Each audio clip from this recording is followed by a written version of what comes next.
Well, it's a privilege to host all of you today for this wonderful celebration. You know, this tradition began in 1983 when two proud Irish Americans who didn't see eye to eye. One was the President, Ronald Reagan, a Republican. The other was the Speaker of the House, Tip O'Neill. One was from California, and the other was from the East Coast. They agreed to break bread in honor of their motherhood and their patron saint. Almost every year since, every speaker, every president, and every prime minister has set aside the issues of the day to gather to toast the great St. Patrick. For us who are members, we talk about the relationship that Ronald Reagan and Tip O'Neill had. It was special.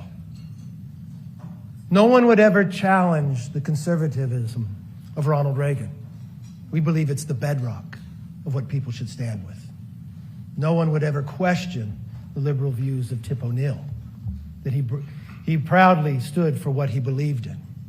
But all of us would honor the relationship those two had. And we talk about the moments and times when they rose to the occasion. It was easy to have political fights, but on some of the most difficult issues, even when it came to Social Security, they used the relationship of being Irish to find the way to put America first. And in that moment, in that time, when they had fiscal problems, they found a way to get together. They would always break bread, share some Guinness, and fight hard for their own personal beliefs. And at the end of the day, America was stronger for that. And it's unique that 40 years later, we're back here again. Now, we have Mike Kelly, Richie Neal as our co-chairs. They do a tremendous job for the Friends of Ireland Caucus. We thank you for the work that you do.